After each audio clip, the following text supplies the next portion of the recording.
क्यों next class में हमने आप सबों को यंग साहब ने प्रकाश के जो व्यतिकरण थे उसके लिए उन्होंने क्या किए थे, दुझर्री प्रयोग करके दिखाए थे। और उस दुझर्री प्रयोग में फ्रिंज बने थे और वह फ्रिंज दो प्रकार के थे, एक अंधेरा भी थे, एक चमकीला भी थे।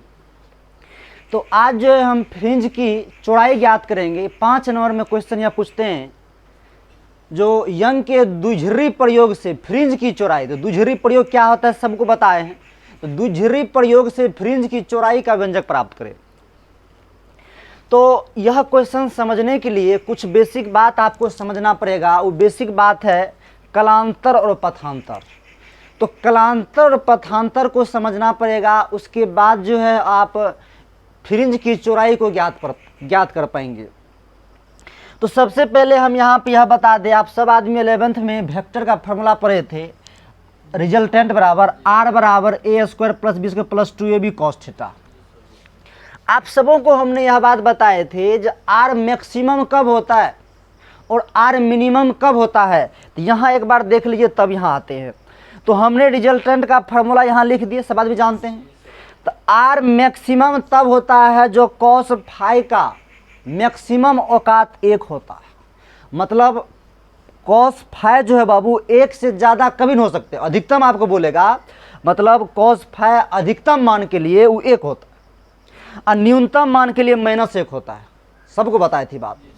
तो कॉस फाई जब अधिकतम होते हैं, यानी फाई से हम थीटा भी दे सकते थे, अगर अधिकतम होते हैं तो 1 चलते हैं। और 1 कब होता है, जब कोस समपाय होता है। क्या होता है बाबू, कोस समपाय। तो कॉस समपाय, तो इसी चीज़ को हम यहाँ लिख दिए cos 2n पाय। तो आप ध्यान दीजिए, n यहाँ पर प्राकृत संख्या है, n का मान हम 1 2 3 4 5 कुछ भी दे सकते हैं। तो आप ही बताओ बाबू, यहाँ 2 है, n का मान 1 देंगे तो 2 गुना 1 कितने होगा, 2n होगा जी। यहाँ हम 2 देंगे 2 ना 4, 3 देंगे 6, तो सब क्या आ रहा है, सम संख्या आ रहा है। तो आप ही बताइए, इधर कोस 2 पाई n कौन सी हो गया, सम में जा रहा है, नहीं कि सम पाई में। इधरो कॉस है, उधरो कॉस, इधर से फाई ले लिए, उधर से 2 पाई n हम लिख लिए। इन्हें समझ में आया। उसी प्रकार इधर मिनिमम के लिए, तो मिनिमम कॉस कब जाता है, जब माइनस में जाते हैं। तो माइनस इससे मिनिमम नहीं होता है। तो इसको -1 कब होता है, जब कॉस विषम पाई होता है। तो हमने क्या कर दिया बाबू, कॉस तो लिए 2n + 1 कर दिए, इंटू पाई दे दिए। तो n का मान क्या दीजिएगा, प्राकृत संख्या 1 2 3 4 5, 1 देंगे 2 गुना 1 + 1 क्या हो जाएगा 3 पाई। तो क्या विषम पाई हो गया ना। ये बात हुआ क्लियर। इसी चीज को यहाँ लाया, आप ध्यान दीजिए। तो अधिकतम तीव्रता के लिए कॉस फाई, ध्यान दो। फ्रिंज कितने प्रकार के बने थे, 2, एगो चमकीला एगो अंधेरा। तो सीधी सी बात है, जो चमकीला फ्रिंज होगा उसकी तीव्रता अधिकतम होंगे, और जो डार्क यानी कि अंधेरा फ्रिंज होगा उसकी तीव्रता कम होगा। बाबू आप ध्यान से समझो। तो अधिकतम तीव्रता के लिए कॉस फाई, तो सही बात अभी तुरंत बात है तुमको बाबू, जखनी अधिकतम बोलेंगे तो कॉस कितना जाएगा जी, 1 जाएगा। तो तय लगा कोस फाई 1 दिए, इसका वैल्यू हम कोस 2 पाई n दिए। कैसे आया, तो देख ले बाबू, यहां से आया। नहीं समझ में। आप यहां पर देखिए, अधिकतम तीव्रता के लिए कॉस फाई हमने यह लिख दिया। आप फ्रिंज की चौड़ाई ज्ञात करेंगे, तुमको 2 कॉन्सेप्ट लेना पड़ेगा, एगो कलांतर एगो पथांतर। तो कोनो या तो कलांतर लेके चलते हैं या पथांतर, हम दोनों समझा देंगे। आप दोनों में किसी के माध्यम प्रूव कर सकते हैं। तो हमने क्या किया, यहाँ पर कलांतर लिए। तो कलांतर बाबू लिए, तो कॉस फाई ही नहीं इतना है जी। तो हम क्या किए, कलांतर से बताओ। कलांतर का मतलब क्या होता है, ध्यान दो, नाम में है कलांतर। कला में अंतर को कलांतर कहते हैं। कहे कि मतलब कौन में अंतर को कलांतर कहते हैं। अब ध्यान से, तो कला में अंतर को कलांतर कहते हैं। तब फाई बराबर अतना लिख दी, यहां तक कोई समस्या है। उसके बाद हम क्या लिए, न्यूनतम तीव्रता। तो न्यूनतम तीव्रता कब बनेगा, जब फ्रिंज चमकीला के अंधेरा। तो फ्रिंज जब अंधेरे होते हैं बाबू, तो उसकी तीव्रता घट जाते हैं, यानी कि कम जाते हैं। तो न्यूनतम तीव्रता के लिए कॉस फाई -1 होगा। और -1 को ही क्या कहते हैं, इतना कहते हैं। वहां देख लीजिए, इस चीज को यहाँ लाए। तो आप यहाँ पे फिर यहाँ पे क्या लिए, अधिकतम तीव्रता के लिए भी कलांतर था, यानी कि चमकीले फ्रिज में भी कलांतर होंगे, अंधेरे फ्रिज में कलांतर होंगे। तो जब न्यूनतम तीव्रता होगा तो कलांतर क्या होगा, कोस फाइ, यानी कि फाइ क्या होगा 2n + 1 पाई। तो बताओ ई कौन है रे, पाई का विषम गुणज है, और यहाँ पर पाई का सम गुणज है। तो हमेशा बात को याद रखिएगा। उसके बाद आप ध्यान दीजिए, कलांतर और पथांतर में क्या संबंध होते हैं, हम आपको संबंध भी दिखाते हैं। आप ध्यान दीजिए, यहाँ पथांतर है, आप थोड़ा एक मिनट यहाँ पर आओ। आपको जब हम द्विझिरी प्रयोग पढ़ाए थे ना सब आदमी को, तो वहाँ पर एक फिगर आपको हम बना करके दिखाए थे, और यंग साहब ने जब प्रयोग किए थे तो शायद कुछ ऐसा ही था। इधर प्रकाश से स्रोत रखे थे, एस रखे थे, इधर से गुजरा था, और यहाँ आगे प्रकाश अध्यारोपित होकर के यहाँ पर मतलब ब्राइट का और डार्क का क्या बनाए थे, फ्रिंज बनाए थे, पट्टी, उसकी फ्रिंज बोले थे। यह भी जो ज्ञात करेंगे अपन फ्रिंज की चौड़ाई, तो यह और यह अंधेरा ब्राइट है यानी चमकीला, ये डार्क है, तो इसी के बीच की चौड़ाई ज्ञात करेंगे। तो सबसे पहले यहाँ देखिए, यहाँ भी कलांतर है, पथांतर है। तो कलांतर के मतलब कलाम मंत्र कोण में अंतर, ध्यान दो। कलांतर मतलब कोण में अंतर, पथांतर मतलब पथ में अंतर। आप ध्यान दो, कलांतर में अंतर कोण में, तो एक कोण यहाँ φ2 बने हैं, एक यहाँ φ1 बने हैं। तो अंतर करेंगे तो लगा φ2 में से φ1 को घटा दिए। देखो बहुत ही सीरियस क्लास है, ये बात समझिएगा तभी क्यों लंबा डेरिवेशन इसका चलेगा। ये बात समझ में आया। उसके बाद यहाँ पर पथांतर, पथांतर का मतलब पथ में अंतर। देखो S2 यहाँ पर है, यहाँ से कहाँ आ गया जी, मतलब यहाँ से फ्रिंज बन के कहाँ आया, A पर आया। तो देखो हमने क्या किया, यहाँ पर S2A, तो S2A पे लिखे। अंतर मतलब घटा भी होते हैं, और तब हो गया S1A, तो S1A कर दो। तो ये हो गया पथ में अंतर, पथांतर। क्या आपने कलांतर पथांतर समझे? चलिए फिर यहाँ आते हैं, आप ध्यान से समझो। कलांतर और पथांतर में क्या संबंध होते हैं, एक बात समझो। देखो जब पथांतर लैम्डा होगा, कहे देख बाबू, यहाँ से यहाँ तक को क्या बोलेंगे, अरे यहाँ से यहाँ तक को लैम्डा ही ना बोलेंगे भैया, यहाँ से क्या बोलेंगे, लैम्डा। देख ऊपरे चढ़े तब पाए और नीचे चढ़े तब पाए, तो ये देखो पथ में अंतर हुआ, मतलब कहने का पथांतर मतलब यहाँ था, चल के यहाँ आ गया जी। और कलांतर मतलब कोण में अंतर, तो यहाँ से यहाँ कितना था 180, और फिर यहाँ से यहाँ 180, तो 180 100 कितना हो गया 360 हो गए ना। तो अब वही बात हुए, बोलेंगे बाबू रे जब पथांतर लैम्डा होगा तो कलांतर कितना होगा 2 पाई होगा, हमेशा याद रखिए। अब तुम्हें बताओ, तो जब हम पथांतरे 2 लैम्डा कर देंगे तो तब कलांतर कितने हो जाएगा 4 पाई हो जाएगा। बात समझ ना, ये बात समझ में आया। जब आपको पथांतर लैम्डा होंगे तो कलांतर कितना होंगे, इतना बात समझ गया है, इतना बात समझ गया है, तब तुम इस समझने लायक हुए हो। लेकिन थोड़ा सा चर्चा हम और करना चाहेंगे। जब अधिकतम फ्रिज मतलब जब मतलब चमकीला फ्रिंज बनेगा तो उसके लिए कलांतर पथांतर क्या होगा, जब अंधेरा फ्रिंज बनेगा तो उसके लिए कलांतर पथांतर क्या होगा। तो चमकीला फ्रिंज और अंधेरा फ्रिंज तबे बतिया समझेगा जब ये तोहनी के क्लियर हुआ है, ये पूरा क्लियर हुआ पहली बात बता, तो हम आगे चलते। ये समझ गए हैं तो अच्छा सब आदमी लिखिए पहले इसको फुर्ती।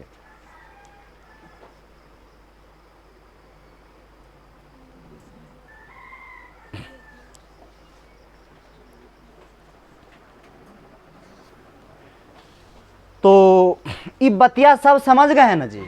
रत्ती भर भी कहीं समस्या है, प्रॉब्लम है, व्यवधान है, दिक्कत है, तो पहले पूछ लीजिए बतिया, कोई बात नहीं बतिया लीजिए। नहीं दिक्कत है, इसको मिटाऊं क्या? चल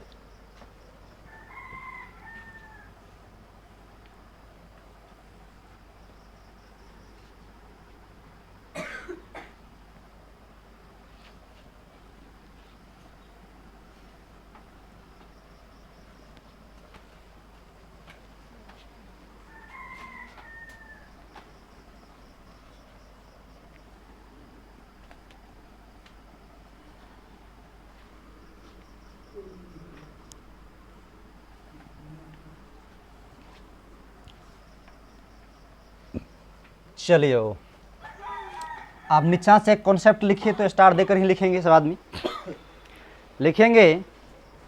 अच्छा ये बात हम फिर से यहाँ बोल लें एक बार, बताइए थोड़ा सब आदमी,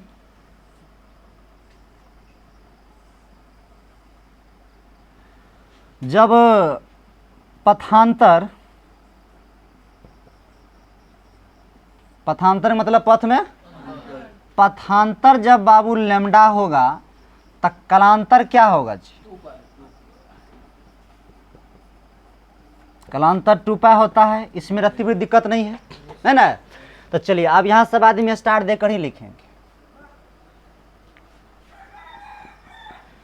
सब आदमी स्टार देकर लिखेंगे, लिखेंगे चमकीले फ्रिंज के लिए कलांतर, यहां से लिखेंगे चमकीले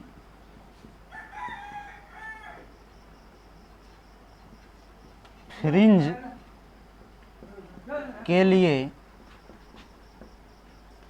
कलांतर। लिखिए चमकीले फ्रिंज के लिए कलांतर, लिखिए सब आदमी चमकीले फ्रिंज के लिए कलांतर। तो चमकीले फ्रिंज के लिए जो कलांतर होगा बाबू होगा 2n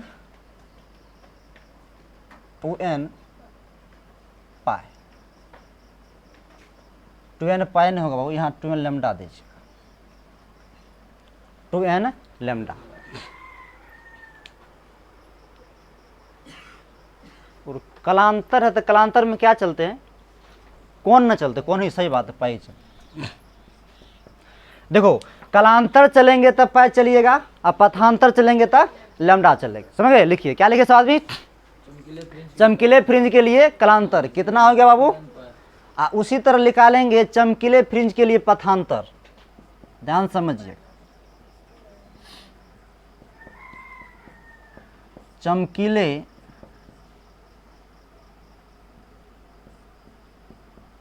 फ्रिंज के लिए पथांतर, देखिए चमकीले फ्रिंज के लिए क्या चलेंगे, पथांतर। तो सिर्फ यहाँ पर n, देखो n तो दोनों में चलना है बाबू, n क्या है, प्राकृतिक संख्या है ना, n का मान 1 2 3 4 5 हम कुछ भी रखेंगे, तो यहाँ पर n, अब पथांतर क्या चलेंगे, लैम्डा। अब कितना का मन माता का सर आप ये कैसे लिख दिए, ये तो समझे, ये कैसे लिख दिए, टेंशन मत लो, लिखो हम बताते।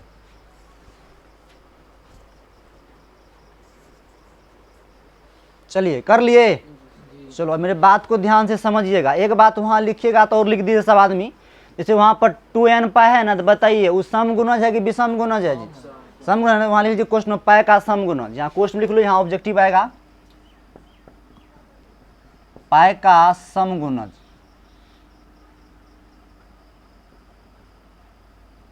समगुणज।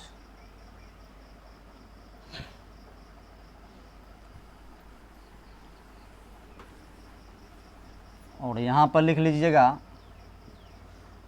अच्छा बताओ तो यहाँ लैम्डा का n क्या होगा, सम होगा कि विषम होगा कि दोनों होगा, भले के मन ध्यान दे। n की मान की है तेरे, एक तो सम, एक तो विषम, द्वित तो सम और विषम। तो तेरा क्वेश्चन हो पूछ तो चमकीले फ्रिज में n का मान लैम्डा के लिए सम होता है विषम होता है, दोनों, कोई नहीं, तो क्या बोलेगा, दोनों। तो यहाँ लिख लीजिए लैम्डा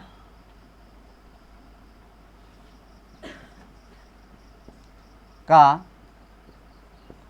सम और विषम गुणज, पोस्ट में लिख लीजिए, अच्छा होगा, लैम्डा का सम और विषम गुणज।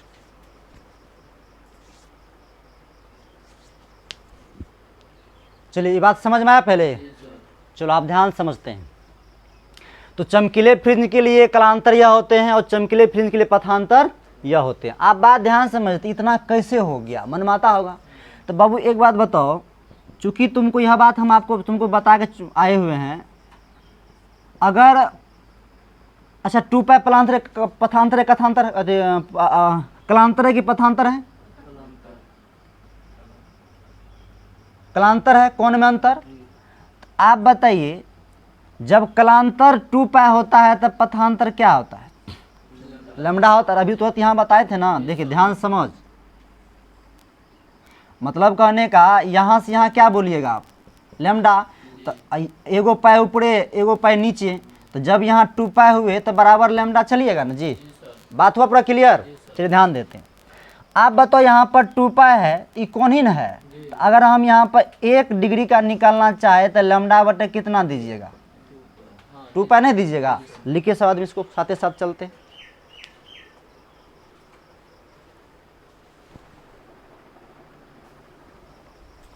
बताओ क्लियर हुआ।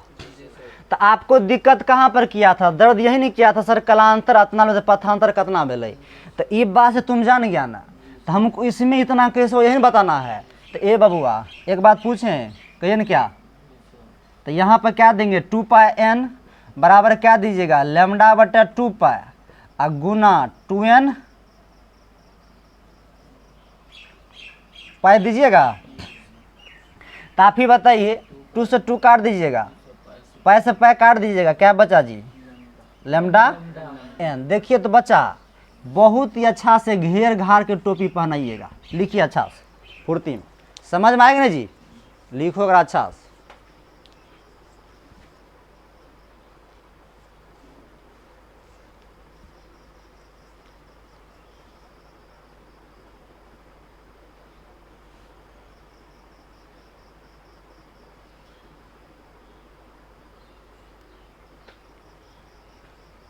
फुर्ती में लिखिए सब आदमी।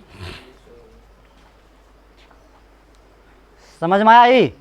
चलिए अगला स्टार दे के लिखेंगे यहाँ पर अंधेरे फ्रिंज।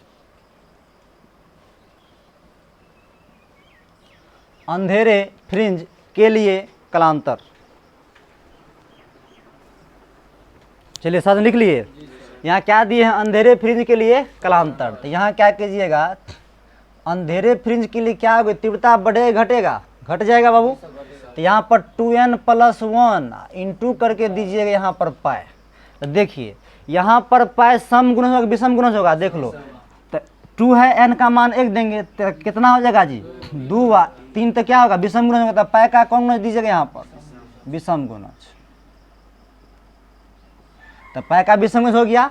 उसी प्रकार चमकीले फ्रिंज के लिए पथांतर। तो यहाँ क्या चलिएगा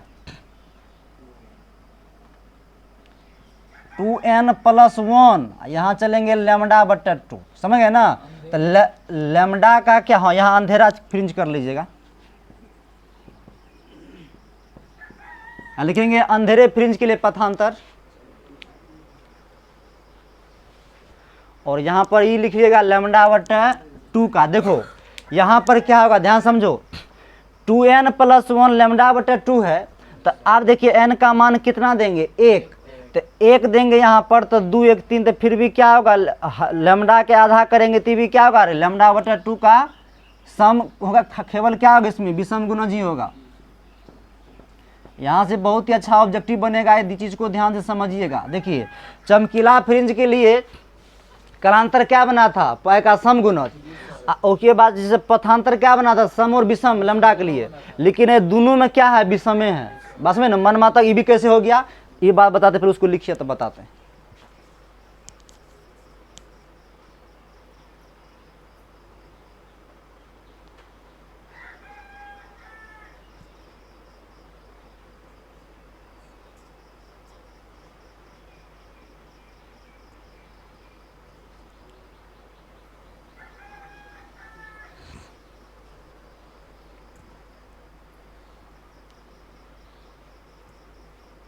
कर लिए।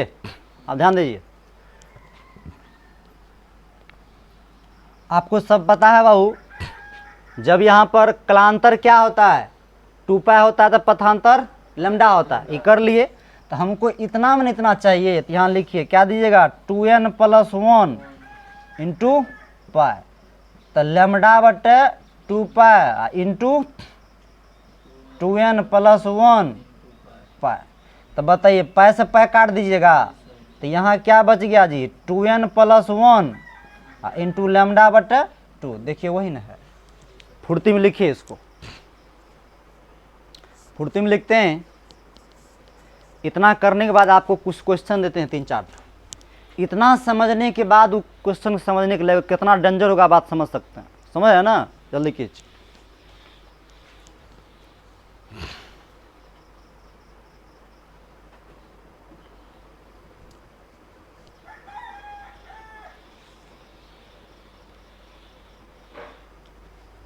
चलिए कर लिए। अगला क्वेश्चन सब आदमी लिखेंगे।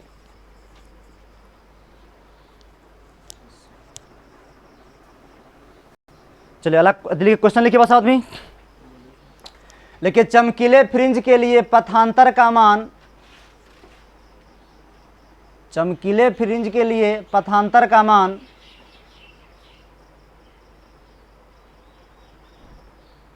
चमकीले फ्रिंज के लिए पथांतर का मान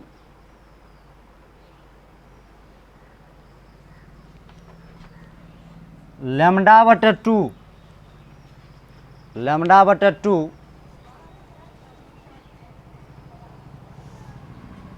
देखिए λ/2 का होता है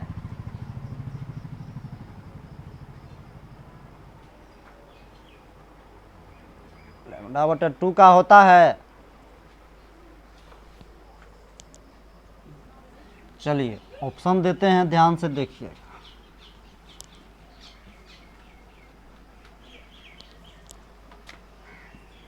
ऑप्शन एम दीजिए केवल समगुणज,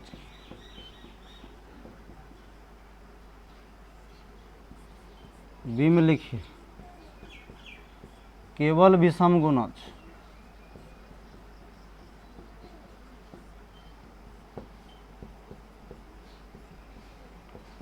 लिखिए सम और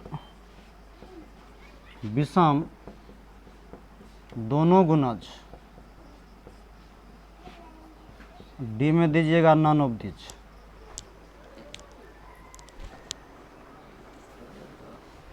चलिए बनेगा। अब दो क्वेश्चन क्या था ये बताइए हमको सब आदमी। चमकीले फ्रिंज के लिए पथांतर का मान λ/2 का होता है। आप देखिए बच्चा धे दे के देगा λ/2, तो ये तो भैया अंधेरा फ्रिज में चलता है।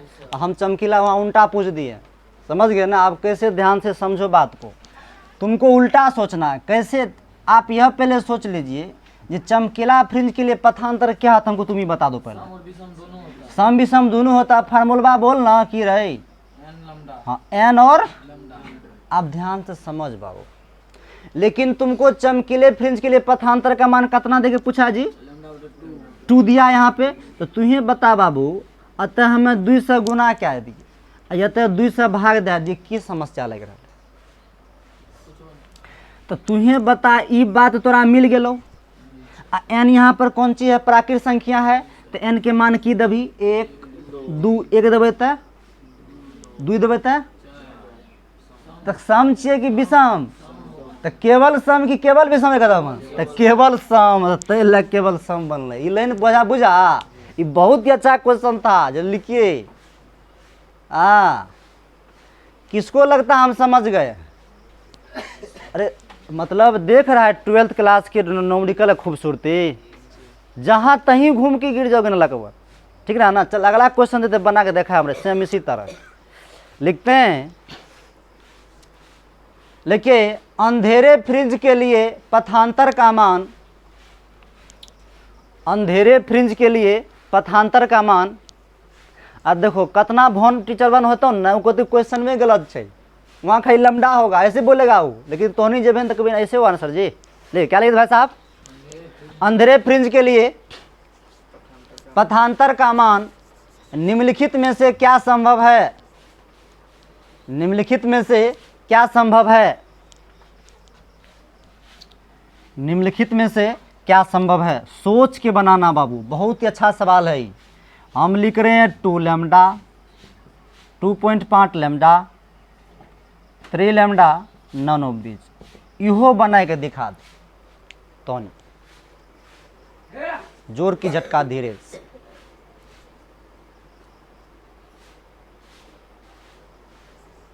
फुर्ती में बनाएंगे सब आदमी।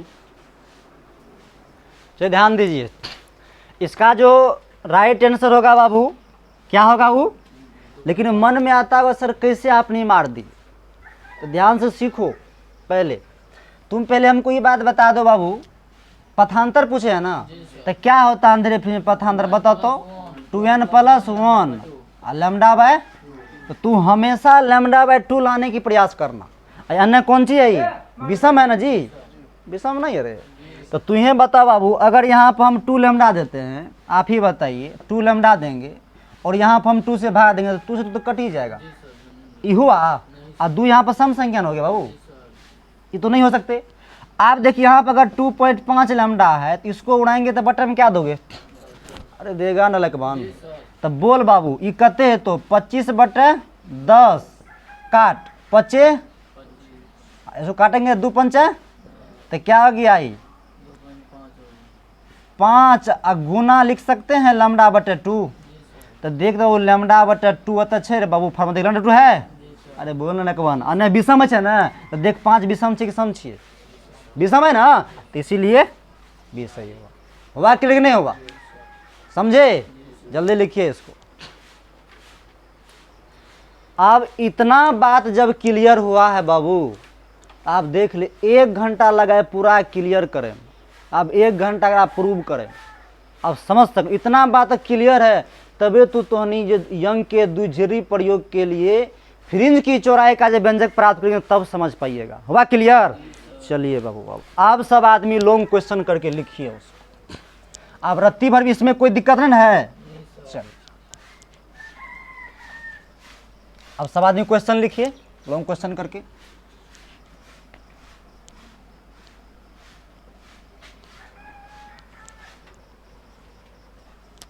सब आदमी लॉन्ग क्वेश्चन करके लिखेंगे इसको।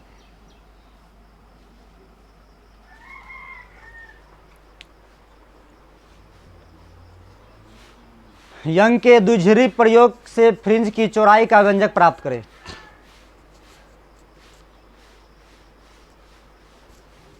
फ्रिंज की चौड़ाई का व्यंजक प्राप्त करें।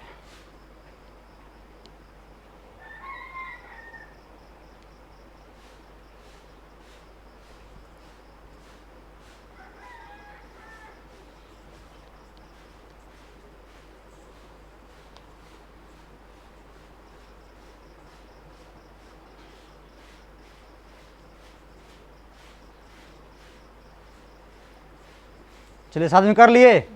अब ध्यान से समझने के प्रयास कीजिएगा। सबसे पहले फिगर आपको यहाँ पर सोचना है, सही से समझ गए ना? चलिए ध्यान दीजिए।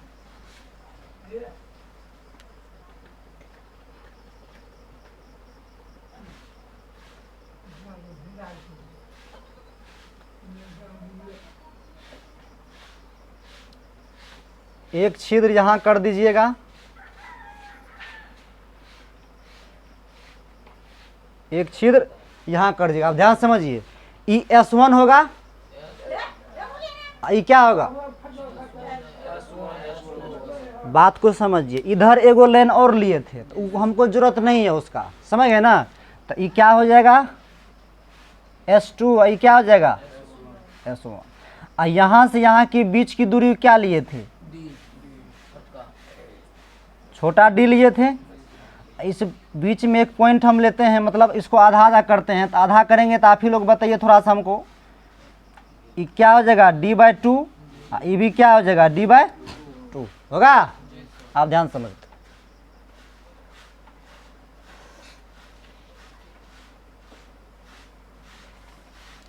इधर क्या बना था? चमकीला फ्रिंज बना था। चलिए ध्यान देते हैं, चमकीला और डार्क बना था।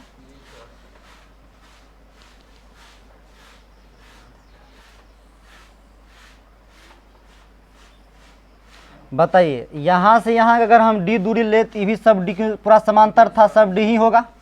समझ में आया? बताइए d/2 है तो ये भी क्या होगा जी? d/2 ही होगा। ये d/2 है तो ये भी d/2 ही होगा। अब क्या कीजिए, इसको यहाँ से इसको मिला देते हैं, इसको a लीजिएगा, फिर यहाँ से इसको मिला दीजिएगा। और ये जो पढ़ रहे हैं तरंग न पढ़ रहे हैं तो प्रकाश को तरंग के रूप में चला दीजिए।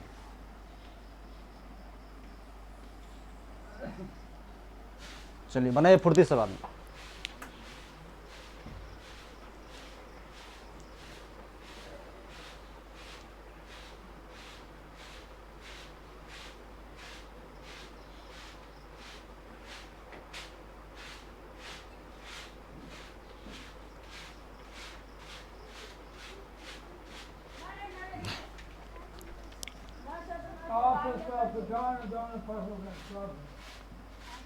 यहाँ से भी वो खींच लीजिए, खींचेगा तो यहाँ भी डी दे दीजिए।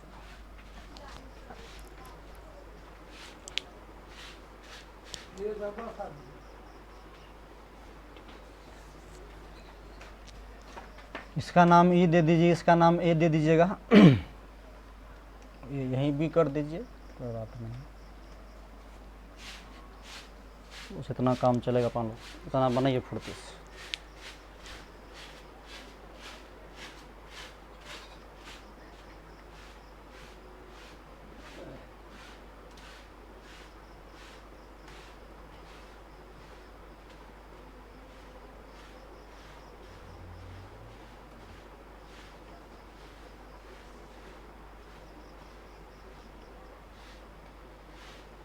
कर लिए।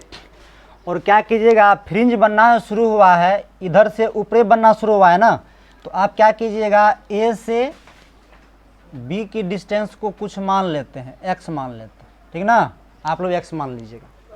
बनाइए सब आदमी फुर्ती से।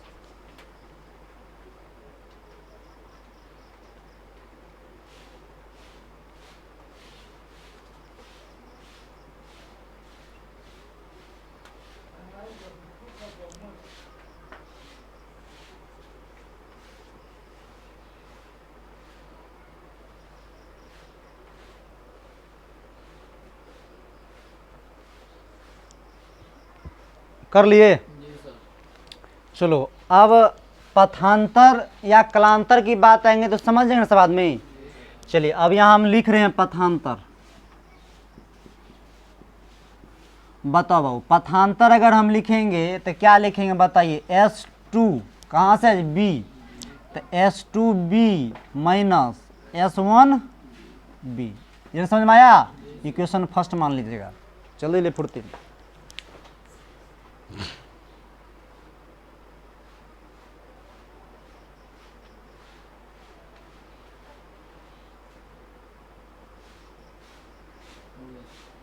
कर लिए।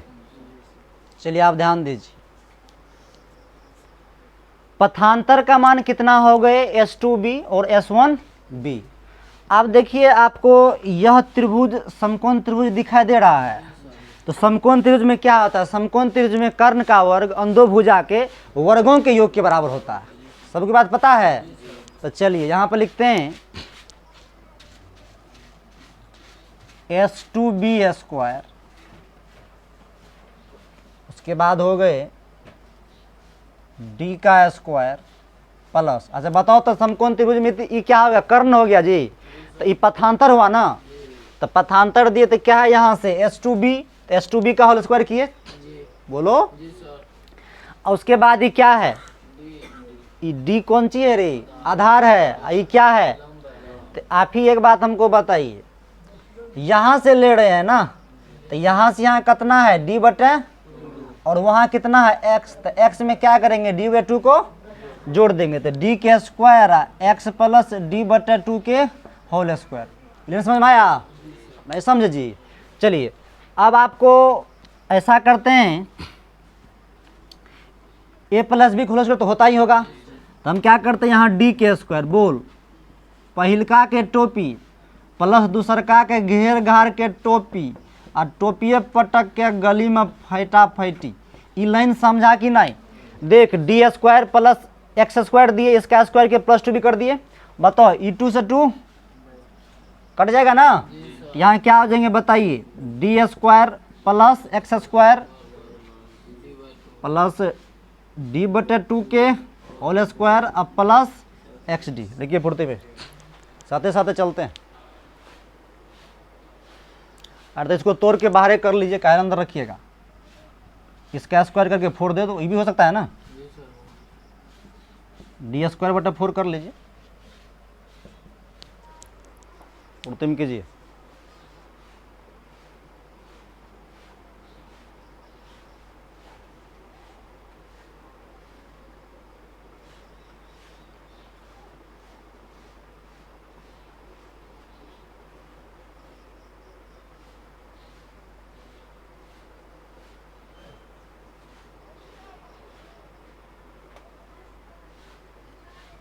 कर ले बाबू। चलो अब अगला ध्यान देते हैं। अपना लोग इस समकोण त्रिभुज में किए, आप इसमें करेंगे। चलिए बताइए, अब की बार इसके लिए कितना की बार यहाँ करो, क्या करें, S1B के स्क्वायर, उसके बाद डी तो समय है, तो डी के square plus x minus D बटे 2 का होल स्क्वायर। इतने समझा होगा, नहीं समझा तो बुझो। ये देखो हमको यहीं से ना चाहिए, तो यहाँ से यहाँ क्या है जी, यहाँ से यहाँ डी है, तो एक्स में से डी बाई 2 घटा देंगे तो नहीं बचते पूरा, तो वही बात यहाँ की है। तो फिर यहाँ पर वही बात करो, बोल पहिलका के टोपी अब प्लस देगा ना, दूसरका के टोपी और टोपी पटक के फेंटा फेंटी कराई दो, एक्स इंटू डी बटे 2। ठीक है जी, बताइए 2 से 2 कट जाएगा, तो यहाँ क्या हो जाएगा, डी स्क्वायर प्लस एक्स के स्क्वायर प्लस डी स्क्वायर बटे 4 और माइनस एक्स डी। मैंने समझ में आया, लिखिए फुर्ती में।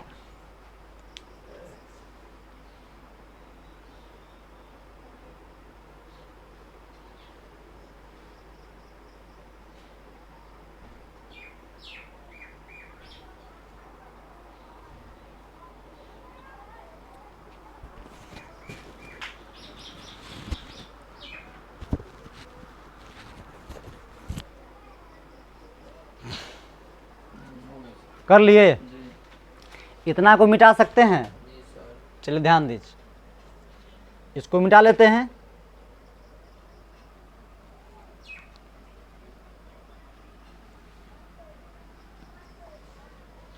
चलो बात को ध्यान दो, ये पथांतर है ना जी, पथांतर क्या होता है, पथ में अंतर, तो S2 के स्क्वायर माइनस S1B के स्क्वायर। इधर अंतर किए तो इधर अंतर कीजिएगा, तो बताइए इसका वैल्यू कितना निकला था, D square plus x square plus D square बटे 4 प्लस एक्स डी। अब माइनस है तो सब में लगा ये minus, minus D square minus x के स्क्वायर माइनस डी स्क्वायर बटे 4 और प्लस एक्स डी। ये बात समझ में आया, ये सबको मिटा लेते। ध्यान दीजिएगा बाबू, थोड़ा लॉन्ग डेरिवेशन है, 5 नंबर में आपसे पूछेगा, आउट है ऐसा क्वेश्चन, या तो आपको हाइगेंस के तरंग के अपवर्तन परावर्तन पूछेगा, तो फ्रिंज की चौड़ाई पूछेगा। बताइए डी से डी, एक्स एक्स, ए वाला से एक्स डी,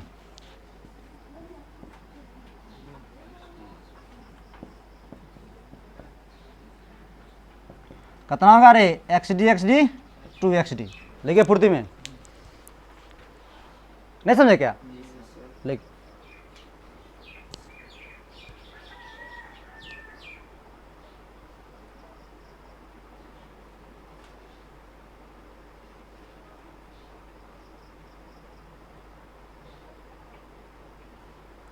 फुर्ती में करेंगे।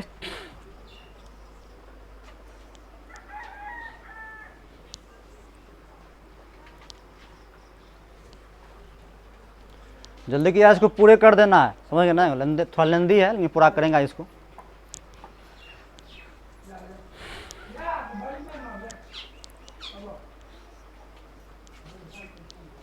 कर लिए, ध्यान दो, पहलका के टोपी दूसरका के टोपी है, तो जब आंसर लिखेंगे तो एक बार सटा के एक बार हटा के, तो सटा दे S2B plus S1B into S2B minus S1B बराबर क्या होगा रे, 2XD। समझा, लिख चल साथ साथ फुर्ती में लिखिए। अच्छा चलिए,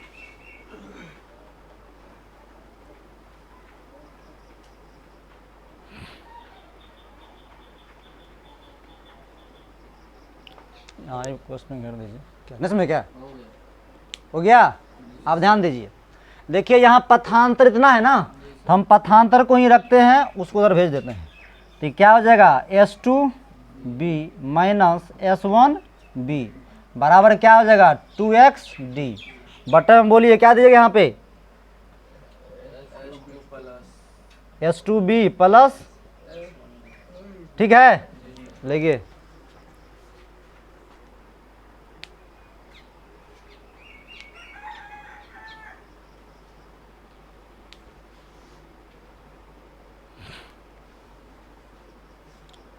लिख लिए?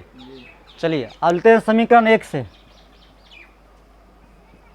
समीकरण 1 से ध्यान दो, समीकरण 1 से कर रहे हैं ना, तो देख बाबू रे S2B माइनस S1B को क्या कहे हो तुम? पथांतर।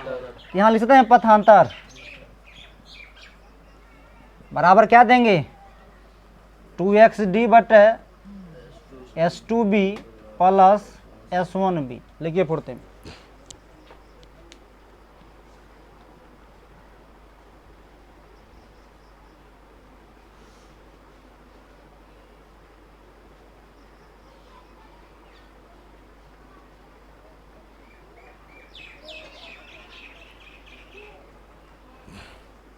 कर लिए?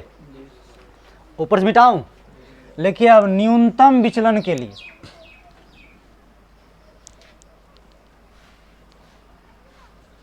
लिखिए न्यूनतम विचलन के लिए ध्यान दीजिए। न्यूनतम विचलन देखो तो हम S1B को D लिख सकते हैं और S2B को D लिख सकते हैं। समझा करने पहले बता दो।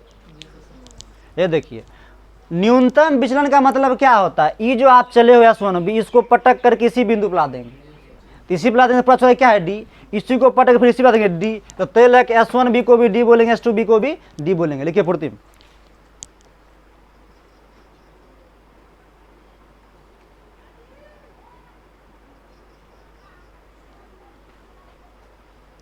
लिख लिए? अब लिखो पथांतर कितना है? बताइए क्या है? 2x S2B कहते हैं D, S1 कितना है रे? बोल, इसको मिटाऊं क्या? कितना हो जाएगा ये? 2xd अब बटे हो जाएगा 2d, 2 से d काट दे तो कितना हो जाएगा? xd बटे d। तो इस अभी पथांतर निकला है सिर्फ, अभी चौराई तो नहीं निकला है। लिखो फुर्ती में।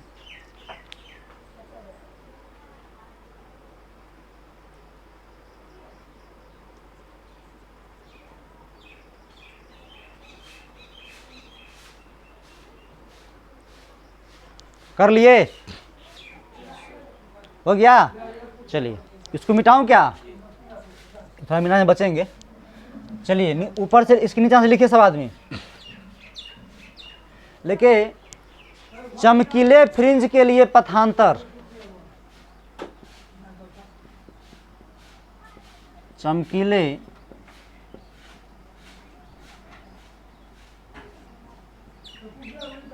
फ्रिंज के लिए पथांतर क्या पढ़ा के लाए हैं? N lambda. लिखिए पूर्ति में।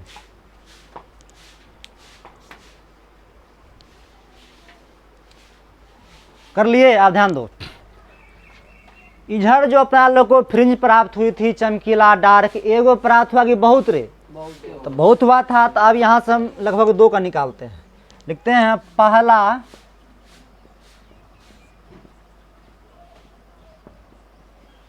चमकीला फ्रिंज, पहला चमकीला फ्रिंज के लिए पथांतर। क्या लिख रहे हैं? पहला चमकीला फ्रिंज के लिए पथांतर। तो देखिए यहाँ पे क्या लिखे हैं?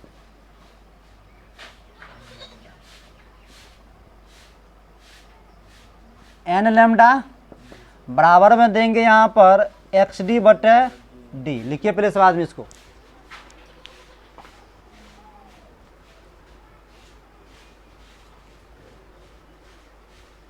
दिए? देखो अब एक बात याद रखो, चूंकि n यहाँ पे क्या है? प्राकृतिक संख्या है, तो पहला दिए है ना, तो चूंकि यहाँ पर n दिए हैं बाबू, तो यहाँ भी क्या लगाइएगा?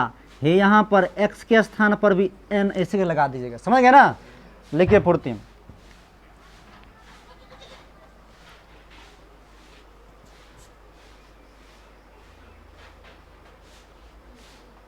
कर लिए? आप बताओ यहाँ पर हम xn बराबर अगर लिखना चाहे तो n लैम्डा d बटे d हो गई। बात समझाएं? गुना भाग करे किए है। लिखिए फुर्ती में।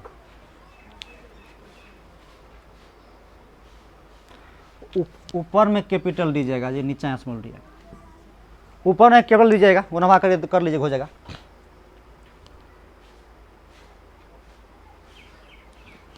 कर लिए? चलिए आप उसमें लिखिएगा दूसरा चमकीला फ्रिंज के लिए पथांतर।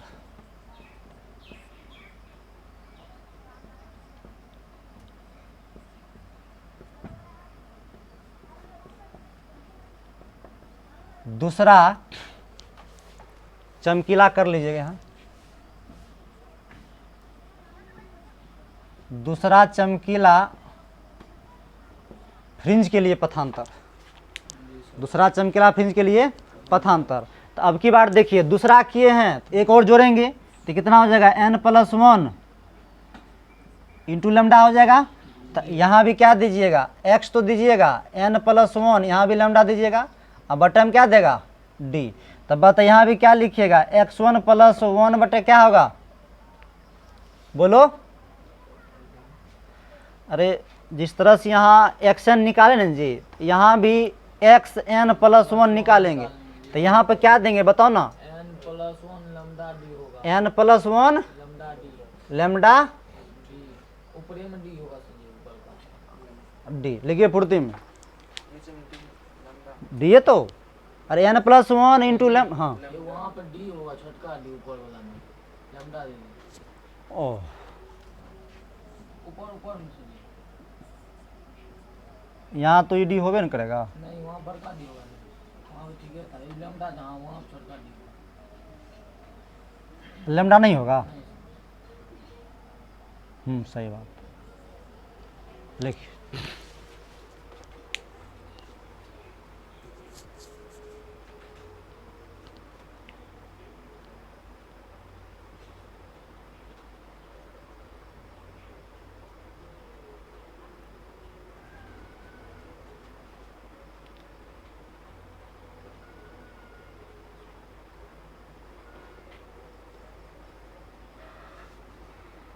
कर लिए?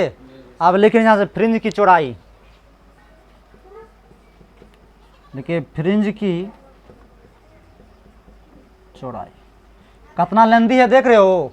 देखो फ्रिंज की चौड़ाई को बाबू बीटा संकेत करते हैं, किसे करते हैं, बीटा से। यहाँ लिखिए बीटा बराबर, देखो फ्रिंज की चौड़ाई ज्ञात करना अपना लोग को, तो चल लीजिए क्या करेंगे, ज़्यादा में से दूसरा में से पहला को घटा देंगे, तो x1 + 1 माइनस xn देंगे।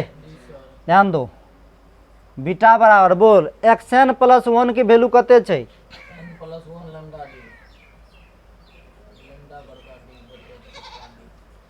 माइनस बोल n n लेमडा डी, बटे में डी करो। बनाते बनाते पूरा एनर्जी खपत हो जाएगा, इतना लंबा है, लेकर आ पाई।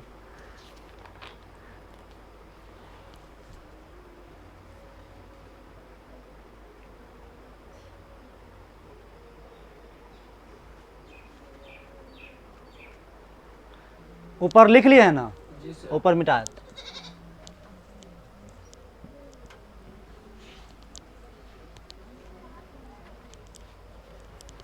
लिखिए फुर्ती में।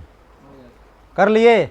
देखिए दोनों में देखिए तो लेमडा बटे डी बटे हम कॉमन ले लें, देखिए लेमडा बटे डी हम क्या करते हैं, कॉमन ले लेते हैं, लेमडा डी बटे डी कॉमन लेंगे तो इधर क्या बच जाएगा, n+1, अब माइनस होना क्या बच जाएगा, n बचेगा ना, तो n से n कट जाएगा, इधर बीटा है ना जी, तो कितना बच जाएगा बताइए, लेमडा डी बटे, बहुत ही अच्छा, प्लस गुना में ना है तो 1 नहीं समझ में आया, लिखिए फुर्ती में लिखिए इसको।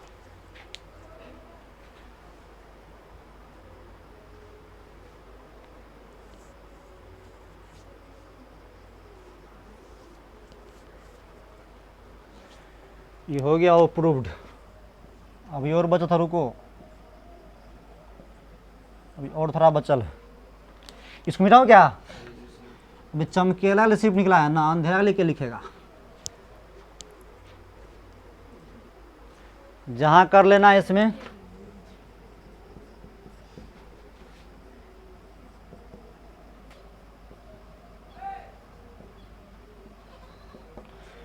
चलिए बीटा बराबर लिखिएगा, क्या बोलेगा, फ्रिंज की चौड़ाई है ना, लिखो फ्रिंज की चौड़ाई, बीटा बराबर फ्रिंज की चौड़ाई, लिखिए लैम्डा बराबर तरंग दैर्घ्य, लैम्डा बराबर तरंग दैर्घ्य,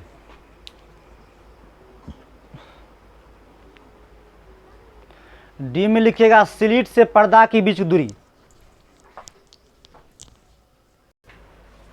चलिए तो जहां बीटा बराबर क्या दिए थे, फ्रिंज की चौड़ाई, लैम्डा तरंग दैर्घ्य, और डी क्या दिए थे, ई स्लिट हुआ, ये पर्दा हुआ, तो स्लिट से पर्दा के बीच की दूरी, और ये डी जो है बाबू क्या है पता है, ये दोनों छिद्र जो है अकर बीच की दूरी है, लिखिए नीचे से डी बराबर लिखिएगा दोनों स्लिट के बीच की दूरी, दोनों स्लिट के बीच की दूरी, हाँ छोटका डी में लिखिएगा दोनों स्लिट के बीच की दूरी, छोटा डी में लिखना है दोनों स्लिट के बीच की दूरी,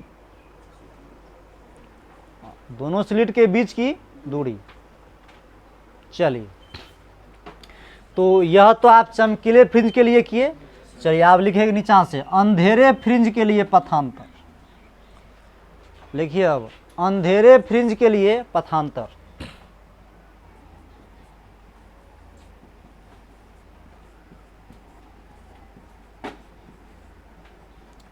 अंधेरे फ्रिंज के लिए पथांतर। कोई लिखा होगा कितना होता है, 2n+1 इंटू लैम्डा बटे 2। तो आप ध्यान दो, तभी भी चमकीले फ्रिंज के लिए पथांतर लिखे थे, कितना काम किए थे, सब में वही बात आएगा, अपना लोग उतना नहीं करके इसी प्रकार लिख लेंगे, समझ गए ना, मतलब जब एक ही काम को बार बार करना पड़ता है तो सिमिलरली लिखते हैं इसी प्रकार। तो लिख लीजिए इसी प्रकार, इसी प्रकार लिख करके अब फॉर्मूला दे दीजिए, इसमें वही फॉर्मूला आएगा बीटा बराबर लैम्डा बटे डी, मतलब लैम्डा डी बटे डी, हो गया प्रूफ्ड। तो ध्यान दीजिए अगर वहां क्वेश्चन आपको स्पष्ट कर दे चमकीला फ्रिंज के लिए तो सिर्फ ऊपरे गया छोड़ दीजिएगा, अंधेरा बोलेगा तो ही करके छोड़ेंगे, जब आपको बोल देंगे फ्रिंज की चौड़ाई तो दोनों लेकर चलिएगा, क्योंकि फ्रिंज अंधेरा भी और चमकीला दोनों बने थे, मतलब ब्राइट और डार्क। तो ये बात समझ गए सब आदमी। आज इस लेक्चर को हम स्टॉप करते हैं, एक लेक्चर हम आपको और देंगे, मतलब ये दोनों में संबंध है क्या क्या, मतलब अगर हम लैम्डा को बढ़ाएंगे तो बीटा क्या होगा, डी को घटा देंगे तो बीटा क्या होगा, इस पर कुछ सवाल चलेंगे और न्यूमेरिकल का वीडियो को आप अलग से बना के देंगे, समझ गए ना। ओके धन्यवाद।